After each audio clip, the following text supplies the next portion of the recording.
pemetaan TPS kami sejumlah 1686 TPS, itu angka fixnya. Nah, sementara untuk karena memang ada beberapa draft PKPU itu yang berbeda dari sebelum-sebelumnya terkait mengenai jumlah pantarlih.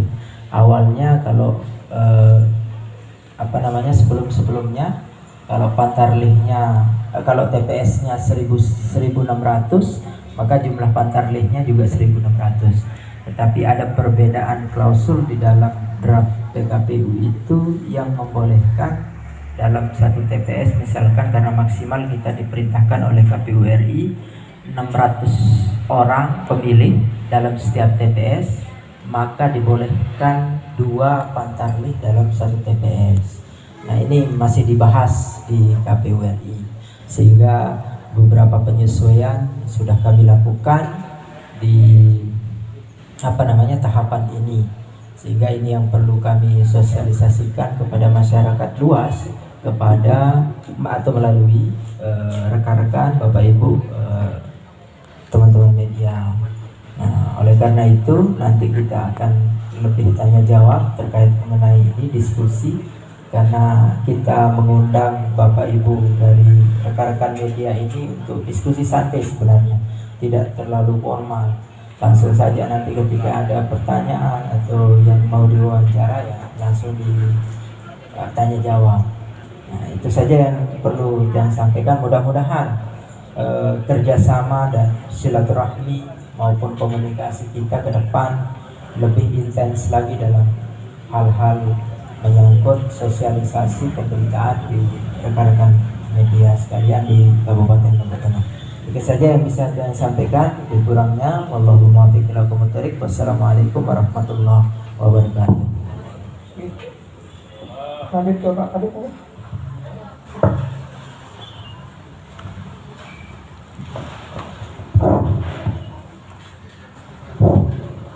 Assalamualaikum warahmatullahi wabarakatuh. Yang saya hormati Ketua KPU beserta anggota Kadif Hukum dan Pengawasan, yang saya hormati Ketua KJLT, Ketua PWLT, Ketua PWLT dan Formen di Lombok Tengah. Sebelumnya saya mohon maaf, hampir 4 bulan saya di KPU tidak pernah ngundang ngopi teman-teman media. Jadi beberapa agenda KPU yang kemarin, karena kami dilantik itu sekitar 9 hari pemungutan suara langsung disibukkan sampai hari kemarin, baik sampai pemetaan TPS yang disampaikan oleh Ketua KPU tadi. Yang pertama, kami mohon maaf kepada abang-abang semua, saudara dan lain sebagainya, ketua organisasi baik media cetak, online di Lombok Tengah yang tidak sempat kita ketemu, silaturahim dan lain sebagainya. Insya Allah acara ini bukan hanya sampai sore hari ini, insya Allah ke depan kami agendakan dengan teman-teman media ini. Insya Allah kita ngopi-ngopi begini, temu media mungkin bisa sekali sebulan, bahkan 2 kali sebulan menjelang pilkada ini, insya Allah. Yang selanjutnya ingin saya sampaikan bahwa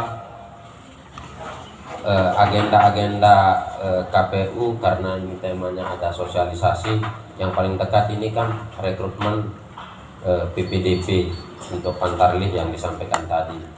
Nah, yang selanjutnya ingin saya sampaikan bahwa teman-teman media ini ya bisa langsung konfirmasi, karena kami di KPU itu, kalaupun kami Kadif Parmas, pemilih masyarakat dan SDM, misalkan ada agenda-agenda, karena banyak juga teman-teman media yang ingin kerjasama dengan kami di KPU, itu kami murni atas dasar pleno dan atas dasar PKPU, karena kami bukan kepala dinas, kami bukan pejabat politik yang bisa mengatur anggaran di luar PKPU. Nah, jadi itu harap dimaklumi. Mungkin beberapa akhir-akhir ini mungkin misalkan KPU sering ngirim rilis misalkan ke Radar, ke Metro, bahkan ke TVRI, itu murni karena mungkin kedekatan personal baik ketua KPU atau teman-teman yang lain. Sehingga minggu kemarin kami menginisiasi ada pertemuan ini. Jadi misalkan agenda-agenda ke depan yang kami bilang tadi sebulan ke depan atau bisa 2 kali dalam sebulan, 1 kali dalam sebulan ini, nanti kami akan koordinasikan dengan masing-masing ketua organisasi media di Lombok Tengah. Misalkan kekuatan kami, ada kekuatan kami misalkan yang terdekat kayak rekrutmen PPDP. Misalkan kekuatan kami ada 20 media misalkan. Kami bisa berkoordinasi dengan ketua organisasi yang bisa mengutus anggotanya.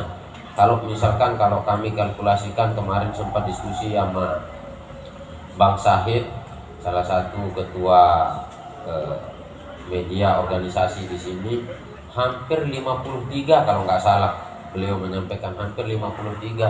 Jadi kalau misalkan kekuatan kami 20, 30, maka harus bergilir. Tidak mungkin kami akan mengundang 53. Sehingga kami berharap juga kita misalkan buat grup apa, kami bisa diundang di teman-teman media.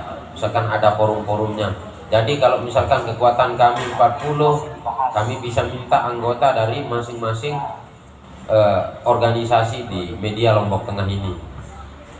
Karena dengan keterbatasan kami, kalau misalkan 53, kalau kami lihat dari agenda-agenda kami itu ada yang 30, ada yang 20, tidak ada yang nyampe 50. Nah, tapi kalau penjelasan kemarin Bang Said kami jelaskan ada yang 15, 17, bahkan 21 dan lain sebagainya. Jadi itu menjadi permakluman bahwa mungkin nanti di setiap organisasi media ini bisa merekomendasikan anggotanya untuk kita menjalin kerjasama, sehingga kami juga di KPU tidak dianggap mengabaikan teman-teman media, karena memang di sini ada 4 forum. Nah, karena kami juga hanya tahu ketua media di sini hanya Bang Sahid yang pernah kemarin datang. Jadi teman-teman media yang lain juga kami berharap kami juga diundang kalau ada grup-grupnya, diundang ketika ada agenda-agenda, kami bisa sharing. Begitu juga teman-teman media. Jadi tidak nanti dianggap wah kayak waktu itu saya nggak hadir, kebetulan saya lagi cek TPS karena sosialisasi yang sekarang di PKPU terbaru itu ada 4 item. Ada soal rawan pemilih, soal pemilih yang tidak yang belum maksimal dan lain sebagainya. Di 4 item menjadi binaan kami di KPU yang kami masih godok. Jadi kami juga nanti ketika turun kami akan bisa saja kami akan mengajak teman-teman media mungkin 4, 5 atau lain sebagainya. Jadi di teman-teman media ini kami juga penting tahu bahwa kami bisa diundang di forum-forumnya ini. Kalau kemarin sering naik di meme, ada yang WA saya, ini Pak Komisioner kok hanya radar aja yang diundang, jangan hanya sama radar aja, kami juga media dan lain sebagainya. Sampai sempat wah jangan-jangan ini media HMI, jangan-jangan ini hanya diakomodir media PMI dan lain sebagainya. Tidak ada kerjasama selama ini, selama kami ada di KPU hampir 4 bulan ini, tidak ada yang pernah kerjasama baik dengan media manapun. Tapi sempat waktu itu beredar wah KPU memakai hanya media HMI, media PMI, media lain-lain. Itu kami sampaikan belum ada yang kerjasama, bahkan karena disibukkan. Sehingga kami kemarin menginisiasi di minggu lalu untuk agenda hari ini. Nah, jadi bukan gara-gara kami mungkin dianggap waktu mahasiswa berbackground A tiba-tiba hanya komunikasi dengan A, mungkin waktu yang lain berbackground B komunikasi dengan B. Itu murni personal, sehingga akhir-akhir ini kami tidak pernah. Mbak Sri sempat WA, "Dek, saya mau ke kantor mau wawancara." "Wah, nggak mau Kak, nanti dianggap ini media A, media B," saya bilang. Sehingga hampir akhir-akhir ini saya nggak pernah komentar. "Silakan wawancara Ketua KPU," saya bilang. Karena giliran saya muncul di Metro NTB, di Radar Lombok dan lain-lain, wow, ini Kadip SDM-nya Pak Ajis ini dia hanya akomodir yang itu-itu saja. Padahal setiap keputusan itu kami rembukan bersama, tidak ada keputusan kami di divisi sendiri, karena langsung menjadi berita acara pelaporan kami ke provinsi. Sehingga kami ingin memastikan bahwa ke depan kalau tidak sampai 2 kali dalam sebulan, insya Allah 1 kali dalam sebulan kita ada acara ngumpul-ngumpul begini dengan teman-teman organisasi media yang 4 media ini, sehingga kami tidak dianggap nanti naik di media TVRI, "Wah, ini Bu Sri ini dekat dengan A." Begitu juga Bang Said ini karena ketua ini dekat dengan B. Jadi kami tidak inginkan hal-hal itu terjadi, bahwa semua media itu sama saja, karena kami juga di mahasiswa dulu pasca berorganisasi ikut di media dan lain sebagainya, dan kami tahu itu semua. Jadi kalau kemarin ada isu-isu hal demikian rupa, kami mohon maaf kalau pernah dianggap ada kerjasama dengan beberapa media, dianggap media organisasi dan lain sebagainya. Kami atas nama Kadip SDM mohon maaf kepada teman-teman media. Insya Allah ke depan kita akan bareng-bareng, mari kita jaga nama Lombok Tengah, mari juga abang-abang di media ini menjaga nama KPU dan lain sebagainya. Kita bisa berkoordinasi dan lain sebagainya, sehingga ke depan kalau ada agenda, misalkan sekali lagi saya katakan bahwa dengan keterbatasan kami, misalkan 20 dengan 4 media, bisa diatur oleh ketuanya siapa yang diutus dan lain sebagainya. Mungkin kita lebih ke sharing nanti kalau ada yang perlu kita sharing dan lain sebagainya. Saya mungkin itu saja yang bisa saya sampaikan, kurang dan lebihnya mohon maaf. Sekian dari saya. Assalamualaikum warahmatullahi wabarakatuh.